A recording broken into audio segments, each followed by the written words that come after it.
یعقوب دوسرا باب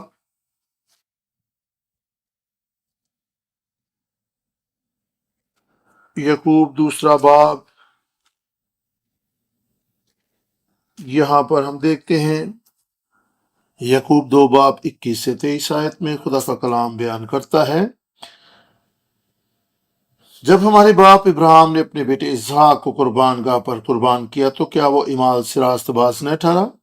بس تو نے دیکھ لیا کہ ایمان نے اس کے ایمال کے ساتھ مل کر اثر کیا اور ایمال سے ایمان کامل ہوا، اور یہ نوشتہ پورا ہوا کہ ابراہیم خدا پر ایمان لایا اور یہ اس کے لیے راست بازی گنا گیا اور وہ خدا کا دوست کہلایا۔ یہاں پر آپ دیکھ سکتے ہیں کہ ابراہیم اپنے ایمال سے خدا کے حضور راست باز ٹھہرا، اور یہاں پر دیکھتے ہیں کہ ایمال نے اس کے ایمان کو کامل کیا۔ کوہ موریا کے مقام پر جہاں ابراہیم نے اسحاق کو قربان کرنے کے لیے پیش کر دیا، یہاں پر اس کا ایمان اس کے ایمال کے سبب سے کامل ہوا۔ کامل ہونے کے لیے عبرانی لفظ ٹیلیو ہے، اس کا مطلب ہے کسی سرگرمی کو، کسی کام کو پورا کرنا۔ وہ ایمان جس کا آغاز 84 برس کی عمر میں ہوا تھا، اس وقت پایا تکمیل کو پہنچا جب ابراہیم کی عمر 125 سے 136 برس کے درمیان تھی، یعنی جب اس نے کوہ موریا پر اسحاق کو قربان کرنے کے لیے پیش کر دیا۔ ہم دیکھ سکتے ہیں کہ ابراہیم نے اپنے ایمان سے خدا کو ثابت کر دکھایا، مجھے، آپ کو، سب کو اس نے ثابت کر دی کہ وہ واقعی خدا پر ایمان رکھتا ہے، وہ واقعی خدا سے ڈرتا ہے۔ پیدائش کی کتاب میں سے ایک حوالہ ہم دیکھیں گے، پیدائش 22 باب 12 آیت میں، جب ابراہیم اپنے بیٹے اسحاق پر چھری چلانے والا تھا تو اس وقت خدا نے اسے روکا اور اس سے کہا، رک جا، اب میں جان گیا کہ تو خدا سے ڈرتا ہے۔ خدا نے اس بات کو تسلیم کر لیا کہ ابراہیم کا ایمان حقیقی ہے اور وہ واقعی خدا سے ڈرتا ہے۔ کوہ موریا ابراہیم کے ایمان کے عروج کا گواہ ہے۔ ہمارا ہدف بھی یہی ہے کہ ہم نے ایمان کے اس مقام تک پہنچنا ہے۔ ہمیں جسمانی طور پر کوہ موریا پر جانے کی ضرورت نہیں ہے، بلکہ روحانی معنوں میں ہمیں اس ایمان تک، اس لیول تک پہنچنا ہے کہ خدا اس بات کو تسلیم کرے کہ ہم حقیقی طور پر خدا سے ڈرتے ہیں، ہمارا ایمان جو ہے وہ واقعی حقیقی ہے، اور ہمارے ایمال اور ایمان ایک دوسرے سے مطابقت رکھتے ہیں۔ اب سوال یہ ہے کہ کیسے ہم اس مقام تک پہنچ سکتے ہیں؟ اس کے لیے ہمیں کوہ موریا کے مقام پر ابراہیم کے ایمان کو دیکھنا ہوگا۔ ہم جتنے یہاں پر بیٹھے ہیں تقریباً سبھی مسیح کو قبول کر چکے ہیں اپنا نجات دہندہ اور خداوند، اور ہم سب جو یہاں پر یسوع مسیح پر ایمان رکھنے والے ہیں، ہم ایمان سے راست باز ٹھہر چکے ہیں۔ ہمارا ایمان لانا جو ہے وہ ایک ابتدا ہے، لیکن ہمیں ابراہیم کی طرح اپنے ایمان کو کامل کرنا ہے اور اسے پایا تکمیل تک پہنچانا ہے۔ ابراہیم کا ایمان کیسا تھا؟ جیسا کہ میں نے پہلے بھی ذکر کیا، پیدائش 22 باب 12 آیت میں خدا نے کہا، اب میں جان گیا کہ تو خدا سے ڈرتا ہے۔ یہ ڈرنا کیا ہے؟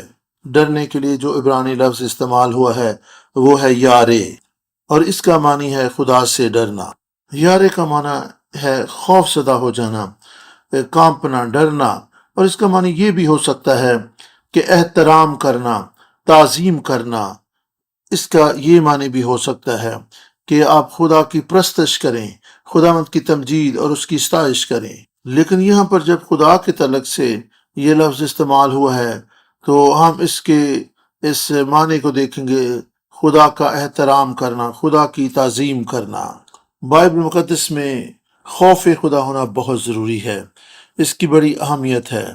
لازم ہے کہ ہم سب خوف خدا رکھنے والے ہوں، خدا سے ڈرنے والے لوگ ہوں۔ ہم جو زوال پذیر انسان ہیں، کئی ایک چیزیں جو ہیں ہم خوف کے سبب سے بھی کرتے ہیں تاکہ ہم درست کام کر سکیں۔ پیدائش کی کتاب 9 باب 10 آیت میں لکھا ہے کہ خداوند کا خوف حکمت کا شروع ہے۔ کیا آپ اس دنیا میں بہت زیادہ دانشمند بننا چاہتے ہیں؟ اس کے لیے بہت ضروری ہے کہ آپ خدا کا خوف مانیں، اس کی تعظیم کریں، کیونکہ خداوند کا خوف ہی حکمت کا شروع ہے۔ اگر آپ خدا کا خوف اپنی زندگی میں نہیں رکھتے تو آپ کبھی بھی دانش مند شخص نہیں بن سکیں گے۔ زبور 119 اور اس کی 63 آیت میں خدا کا کلام بیان کرتا ہے، میں ان سب کا ساتھی ہوں جو تجھ سے ڈرتے ہیں اور ان کا جو تیرے قوانین کو مانتے ہیں۔ خداوند کا خوف ماننے کا مطلب یہ ہے کہ اس کے احکام جو ہیں ان کی تابع داری کی جائے، خدا کے احکامات کی روشنی میں طرز زندگی اختیار کیا جائے۔ یہی وجہ ہے کہ خدا نے ابراہیم سے کہا، اب میں جان گیا کہ تو مجھ سے ڈرتا ہے، کیونکہ ابراہیم نے خدا کے حکم کی تعمیل کی تھی، خدا کے حکم کی فرما برداری کی تھی۔ اگرچہ یہ خدا کا حکم خلاف عقل معلوم ہوتا تھا اور بہت ہی مشکل تھا اور اس کے لیے ایک دکھ کی گھڑی تھی، تو بھی ابراہیم وفادار رہا اور اس نے خدا کے حکم کی تعمیل کی اور وہ خدا سے ڈرا اور خدا کی حضوری میں اس نے ویسا ہی کیا جیسا اس خدا نے اسے کہا تھا، اور وہ خدا کی نظر میں مقبول ٹھہرا۔ جیسا کہ ہم نے یعقوب 2 باب 21 سے 23 آیت میں پڑھا، خدا سے ڈرنے کا معنی یہ ہے کہ ایمان جو ہے وہ عمل سے کامل ہوتا ہے۔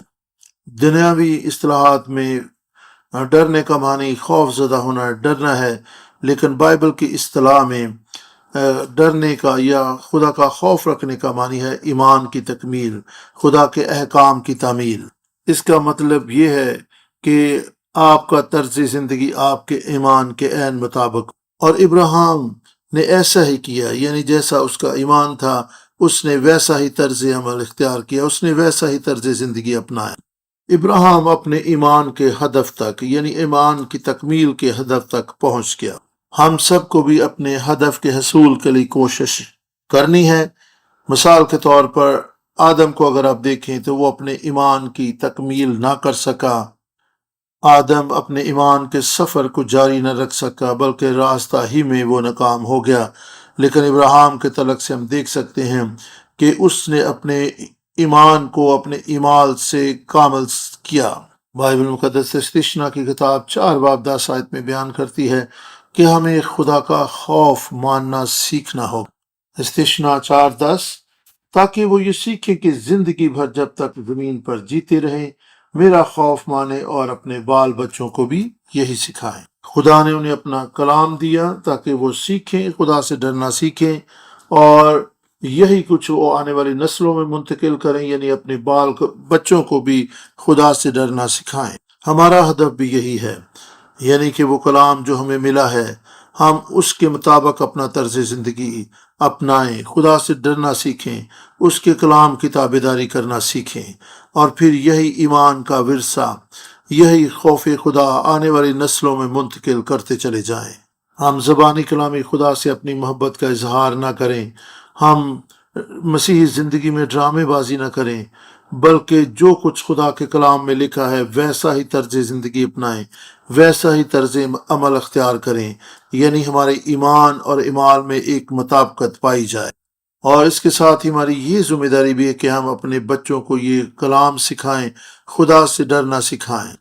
ابراہیم کی زندگی ہمیں ایمان کے سارے پروسیس کی تعلیم دیتی ہے، یعنی کہ شروع سے آخر تک جب ابراہیم کا ایمان پائے تکمیل کو پہنچا، ہم اس کے طرز زندگی، طرز عمل اور عملی اقدام سے ان ساری چیزوں کو دیکھ اور سیکھ سکتے ہیں۔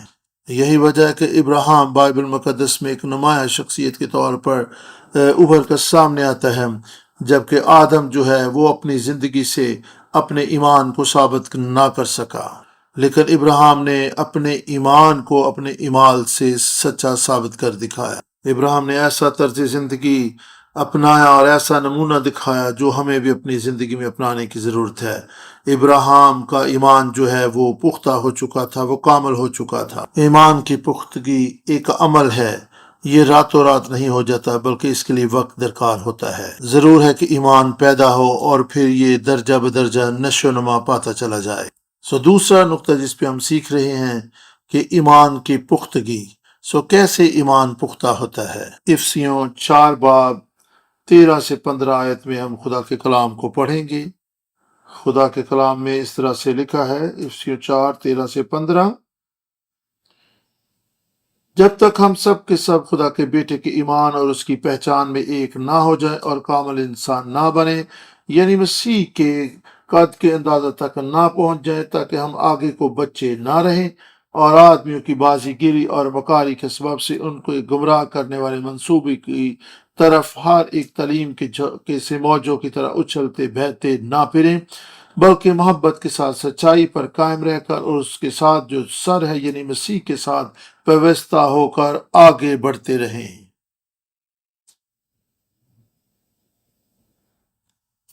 بائبل مقدس بیان کر رہی ہے کہ ہمیں کامل ایمان کی ضرورت ہے، مضبوط اور پختہ ایمان کو ہم نے اپنانا، یعنی ہمیں ایسا ایمان اپنانے کی ضرورت ہے کہ ہم آگے کو بچے نہ رہیں، یعنی ہمارا ایمان ایسا نہ ہو کہ ہم ہر طرح کی تعلیم، ہر طرح کے کلام کے جھونکے سے موجوں کی طرح اچھلتے پھرتے رہیں، یعنی کہ ہمیں جو شخص کہے ہم اس کی بات پر ایمان لائیں اور بعد میں کہ نہیں نہیں نہیں یہ غلط ہے، اور کسی اور کی بات سنیں تو اس پر ایمان لے آئیں۔ ایسا نہیں، بلکہ ہم ایک جگہ پر مضبوط اور مستحکم بنیاد پر کھڑے ہو جائیں اور خدا کے کلام کو سیکھیں اور اپنے ایمان کو پختہ کرتے چلے جائیں۔ ہمارا ایمان جو ہے وہ مضبوط اور مستحکم ہو اور انسانی تعلیم سے ہم گمراہی میں نہ پڑیں۔ عبرانیوں 5:12 سے 14 کو ہم خدا کے کلام میں سے پڑھیں گے۔ خدا کے کلام میں اس طرح لکھا ہے، وقت کے خیال سے تو تمہیں استاد ہونا چاہیے تھا، مگر اب اس بات کی حاجت ہے کہ کوئی شخص خدا کے کلام کے ابتدائی اصول تمہیں پھر سکھائے، اور سخت غذا کی جگہ تمہیں دودھ کی حاجت پڑ گئی، کیونکہ دودھ پیتے ہوئے کو راست بازی کے کلام کا تجربہ نہیں ہوتا، اس لیے کہ وہ بچہ ہے، اور سخت غذا پوری عمر والوں کے لیے ہوتی ہے،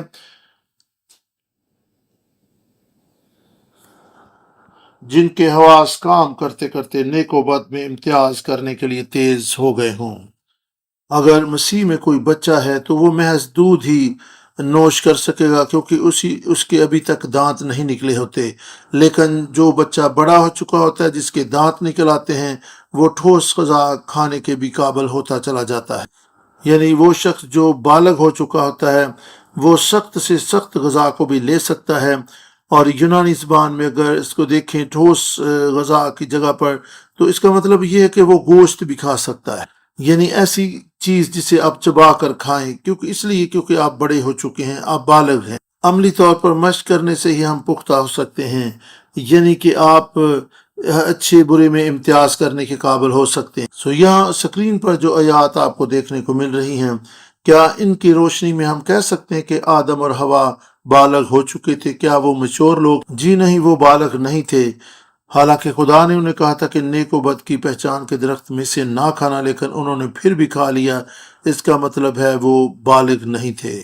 آپ کہہ سکتے ہیں کہ آدم اور حوا جو ہیں وہ ایمان میں پختہ نہیں ہوئے تھے، وہ ایمان کے سفر کو جاری نہ رکھ سکے، بلکہ راستہ ہی میں ناکام ہو کر وہیں کے وہیں رہ گئے۔ لیکن ابراہیم ایک ایسی شخصیت ہے، اس کا ایسا طرز زندگی ہے جو یہ بیان کرتا ہے کہ اس کا ایمان واقعی کامل ہو چکا تھا، اور وہ ایمان کے اس عروج پر پہنچ چکا تھا جہاں پر خدا کو بھی تسلیم کرنا پڑے کہ اب میں جان گیا کہ تو خدا سے ڈرتا ہے۔ ہم بھی ایمان سے کلام کو قبول کریں، درجہ بدرجہ اپنی روحانی مشق کو بڑھاتے چلے جائیں اور ابراہیم جیسے ایمان کے لیول پر پہنچ جائیں، تاکہ ہم نیک و بد میں پہچان کر سکیں۔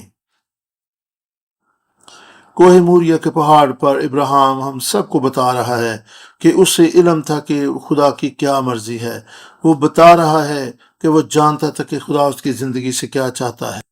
پس کس قسم کے ایمان کو ہم بالغ یا پختہ ایمان کہہ سکتے ہیں؟ ابراہیم کا ایمان کیسا تھا؟ ابراہیم نے یہ ثابت کیا کہ اس کا کچھ بھی نہیں ہے، سبھی کچھ خدا کی ملکیت ہے، خدا ہی مال کے کل اور خال کے کل ہے۔ ابراہیم نے بتا دیا کہ میں کچھ بھی نہیں ہوں، جو کچھ میرا ہے وہ خداوند تیرا ہی ہے۔ یہ ہے وہ ایمان جو پختہ ایمان کہلاتا ہے، یہ ہے وہ ایمان جو کامل ایمان کہلاتا ہے، یہ ہے وہ ایمان کا لیول جس پر ہمیں بھی پہنچنا ہے۔ ہم دیکھ سکتے ہیں کہ اسحاق جو ہے وہ ابراہیم کی زندگی میں ایک قیمتی خزانے سے کم نہیں تھا، وہ کسی بھی چیز سے بڑھ کر اسحاق سے پیار کرتا تھا۔ ہم دیکھ سکتے ہیں کہ اگر اسحاق کو وہ قربان کرنے کے لیے تیار تھا تو پھر ابراہیم کچھ بھی خدا کے سامنے دے سکتا تھا، وہ کوئی چیز بھی خدا سے دریغ نہیں کر سکتا تھا، وہ اپنی جان کو بھی خدا کے حضور قربان کر سکتا تھا۔ بطور والدین آپ سمجھ سکتے ہیں کیا اپنی اولاد کو خدا کے حضور قربان کرنا آسان ہے، یا پھر اپنی جان لینا، یا اپنے آپ کو خدا کے حضور قربان کرنا؟ یقیناً بطور والدین یہ بہت کٹھن ہے کہ آپ اپنے بچے کو خدا کے حضور قربان کریں۔ یہاں پر ابراہیم اس بات کا اقرار کر رہا تھا کہ خداوند تو ہی خالق کل، تو ہی مالک کل ہے۔ ابراہیم کا ایمان، وقت، روپیہ پیسہ، مال و دولت، اور حتیٰ کہ اس کی سب سے قیمتی چیز اسحاق بھی خدا ہی کی ملکیت تھا۔ ہماری ہر ایک قیمتی چیز خداوند ہی کی ہے۔ یہاں پر دیکھیں کہ اسحاق وعدہ شدہ فرزند تھا، اور ابراہیم اسحاق سے بہت زیادہ محبت کرتا تھا کہ یہ خداوند کی طرف سے اسے ایک نعمت کے طور پر، ایک وعدہ کے طور پر ملا تھا۔ ابراہیم جانتا تھا کہ یہ اسحاق خداوند ہی کا ہے، اس نے دیا ہے، اور اگر وہ اب واپس مانگ رہا ہے تو آمین، میں اس کو واپس دے دوں گا۔ اور یہی بات ہے جو ایوب کی کتاب کے پہلے باب 21ویں آیت میں کہا، خداوند نے دیا، خداوند نے لیا، اس کا نام مبارک ہو۔ ایوب 1 باب 21ویں آیت خداوند کے کلام میں، اور کہا ننگا میں اپنی ماں کے پیٹ سے نکلا اور ننگا ہی واپس جاؤں گا، خداوند نے دیا اور خداوند نے لے لیا، خداوند کا نام مبارک ہو۔ یہ تھا ایوب کا اقرار کہ میں ننگا اپنی ماں کے بدن سے آیا اور ننگا ہی واپس لوٹ جاؤں گا۔ خداوند ہی ہے جو دیتا بھی ہے، اور خداوند ہی ہے جو واپس لے لیتا ہے، ہر حال میں اس کا نام مبارک ہو۔ سبھی کچھ خداوند کا ہے۔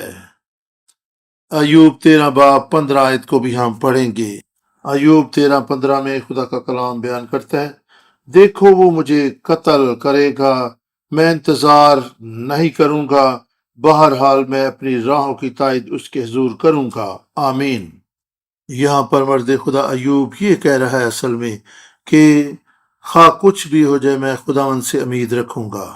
دانیل 3 باب 17 سے 18 آیت میں ہم دانیل کے 3 دوستوں کو دیکھتے ہیں، صدرک، میثق اور عبدنجو، جنہیں بادشاہ نے کہا تھا کہ اگر تم میری مورتی کو سجدہ نہیں کرو گے تو تمہیں آگ کی جلتی ہوئی بھٹی میں پھینک دیا جائے گا۔ بادشاہ نے ان سے پوچھا کہ کیا تم میری مورتی کو سجدہ کرو گے؟ انہوں نے کہا کہ نہیں، ہمارا خدا جو ہے تیرے معبود سے، تیرے دیوتا سے زیادہ زوراور ہے، وہ ہمیں بچانے کی قدرت رکھتا ہے۔ لیکن 18ویں آیت میں لکھا ہے اگر وہ نہ بھی بچائے، ان کا اقرار یہ تھا کہ اگر خدا ہمیں نہ بھی بچائے تو بھی ہم تیری مورتی کو سجدہ نہ کریں گے، اگر مجھے جان بھی دینی پڑے، میری جان بھی چلے جائے تو بھی میں اپنے خدا پر ہی مان رکھوں گا۔ دانیل کے دوستوں کا یہی اقرار تھا۔ ہمیں بھی اس طریقے کا ہی پختہ اور کامل ایمان رکھنا ہے۔ صدرک، میثق اور عبدنجو یہی کہہ رہے تھے، بیرونی حالات خواہ کیسے بھی ہوں لیکن میرے باطن میں میرے خدا پر جو ایمان ہے اسے کوئی چیز بھی ہلا نہیں سکتی۔ صدرک، میثق اور عبدنجو کا جو ایمان تھا اس کا بیرونی حالات و واقعات سے کچھ فرق نہیں تھا، وہ کیسے بھی ہوں وہ ایک ایمان کی مضبوط بنیاد پر کھڑے تھے۔ بعض اوقات جب خدا ہمیں اچھی اچھی نعمتوں سے نوازتا ہے تو ہم اچھلتے جھومتے ہیں، خدا ان کی شکر گزاری کرتے ہیں، لیکن جب حالات تھوڑے خراب ہوتے ہیں ہم مایوس ہو جاتے ہیں۔ یہ پختہ ایمان نہیں ہے۔ پختہ ایمان وہی ہوتا ہے جو نشیب و فراز میں بھی اپنے معیار کو قائم رکھے اور مضبوط رہے۔ باغ گتسمنی میں خدا یسوع مسیح نے دعا کی کہ اے باپ میری نہیں بلکہ تیری مرضی پوری ہو، اور باپ کی مرضی کیا تھی؟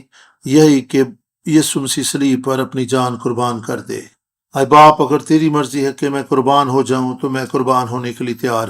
یہ تھی پختہ اور کامل اور مضبوط ایمان کی چند مثالیں جو ابھی آپ کے سامنے پیش کی گئیں۔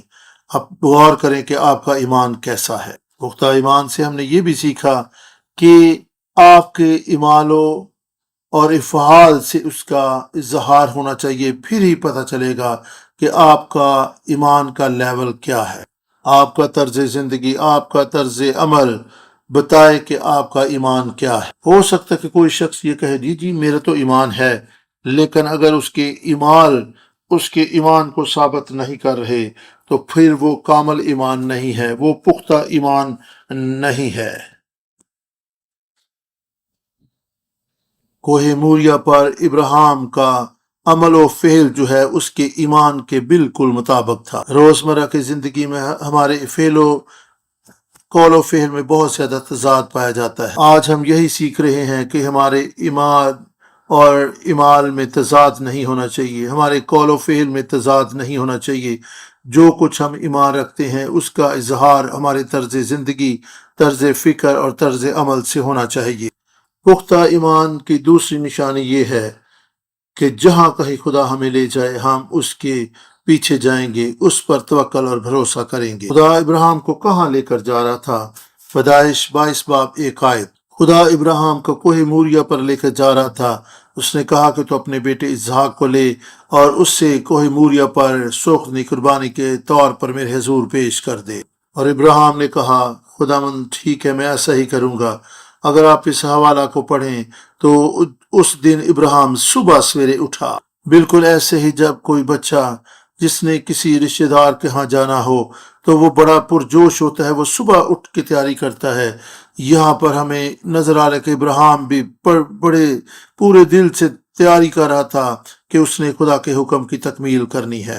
اسحاق کو قربان کرنے کا عمل فوری نہیں تھا، بلکہ اسے 3 دن کا سفر کر کے کوہ موریا پر پہنچنا تھا اور وہاں پر خدا کے حکم اور ہدایت کے مطابق اسحاق کو سوختنی قربانی کے طور پر پیش کرنا تھا۔ غور کرے کہ ان 3 دنوں میں ابراہیم کے ذہن میں کیا چل رہا ہوگا۔ کیا خدا نے واقعی مجھ سے کلام کیا ہے یا یہ شیطان مجھ سے ایسا کروانے جا رہا ہے؟ کیا میں پاگل تو نہیں ہو گیا؟ یہ کیسا کام میں کرنے کے لیے جا رہا ہوں؟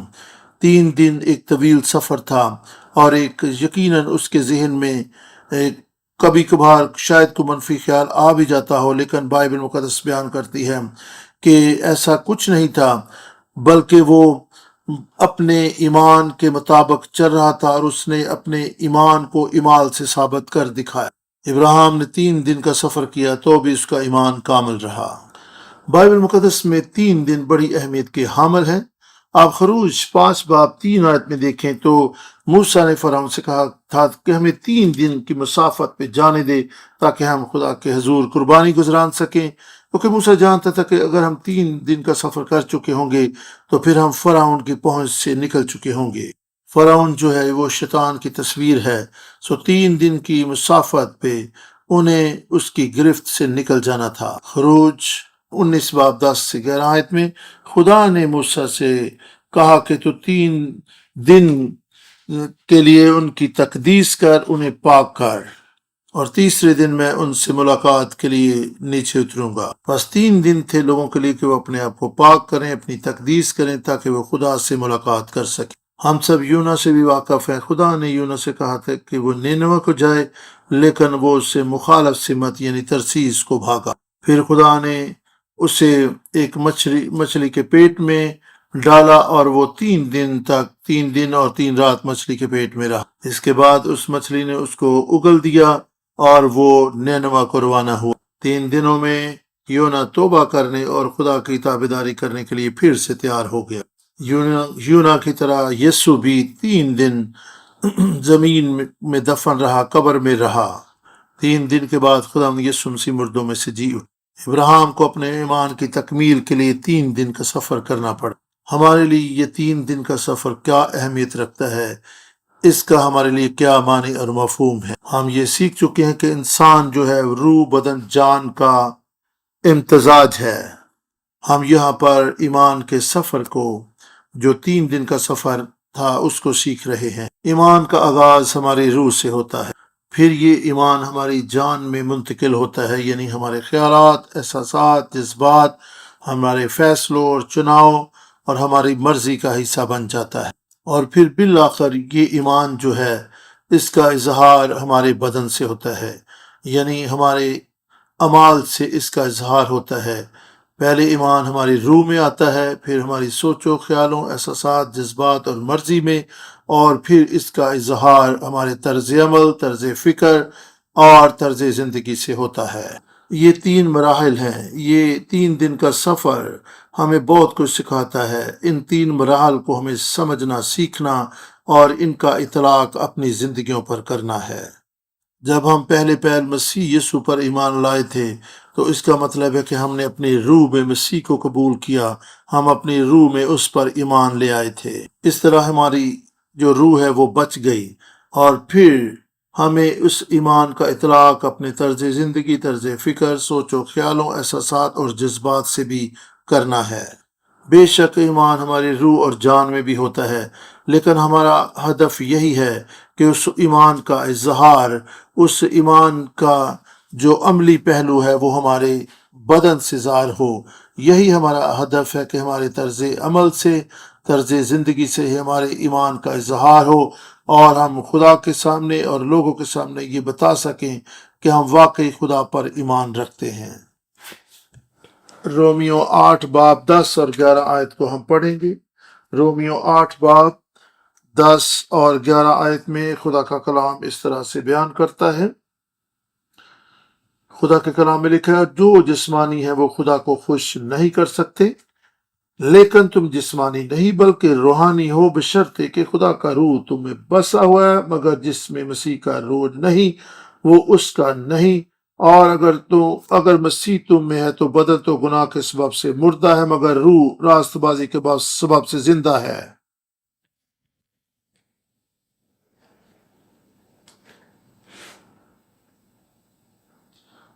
اور 11 آیت میں لکھا ہے، اور اگر اسی کا روح تم میں بسا ہوا ہے جس نے یسوع کو مردوں میں سے جلایا، تو جس نے مسیح یسوع کو مردوں میں سے جلایا وہ تمہارے فانی بدنوں کو بھی اپنے اس روح کے وسیلہ سے زندہ کرے گا جو تم میں بسا ہوا ہے۔ جب ایمان ہماری روح میں آتا ہے، سوچ و خیالوں میں آتا ہے، تو ہم یہ چاہتے ہیں کہ ہم روحانی طور پر زندہ ہو جائیں، روحانی طور پر ہمارا بدن جو ہے وہ بھی بیدار ہو، اور ہم خدا کی راہوں پر چلنا شروع ہو جائیں۔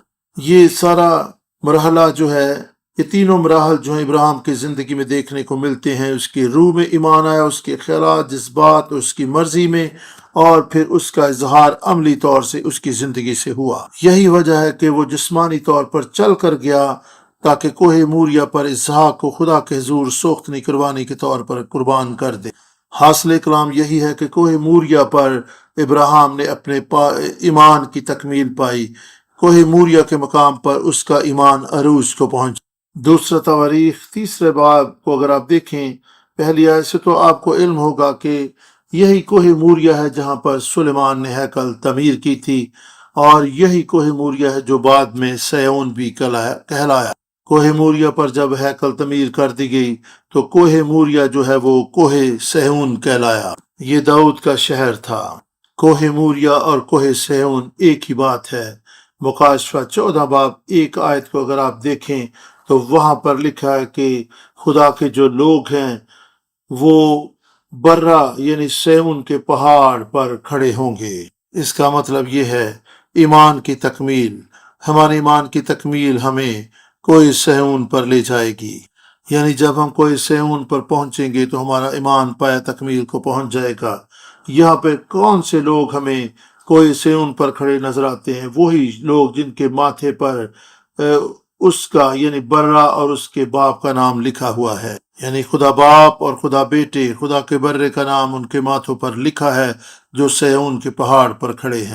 یہ وہی لوگ ہیں جو بڑی مصیبت میں سے گزرے، لیکن ان کا ایمان جو ہے وہ ثابت قدم رہا، وہ قائم رہے، اور وہ اس مصیبت سے نکل کر کوئی سیون پر پہنچ چکے ہیں۔ یہی وہ لوگ ہیں جنہیں ہم ابراہیم کی حقیقی نسل کہہ سکتے ہیں۔ ہمیں روحانی طور پر کوہ سیون تک رسائی حاصل کرنی ہے، ہمیں وہاں تک جانا ہے۔ میں آخر میں مکاشفہ 14 باب کی 5 آیات کو آپ کے لیے تلاوت کرنا چاہوں گا۔ خدا کے کلام میں سے مکاشفہ 14 باب اور اس کی پہلی 5 آیات۔ پھر میں نے نگاہ کی تو کیا دیکھتا ہوں کہ وہ برا سیون کے پہاڑ پر کھڑا ہے، اور اس کے ساتھ 1,44,000 شخص ہیں جن کے ماتھے پر اس کا اور اس کے باپ کا نام لکھا ہوا ہے۔ اور مجھے آسمان پر سے ایک ایسی آواز آئی جو زور کے پانی اور بڑی گرج کی سی آواز تھی، اور جو آواز میں نے سنی وہ ایسی تھی جیسے بربت نواز اور بربت بجاتے ہوں۔ وہ تخت کے سامنے اور چاروں جانداروں اور بزرگوں کے آگے گویا ایک نیا گیت گا رہے تھے، اور ان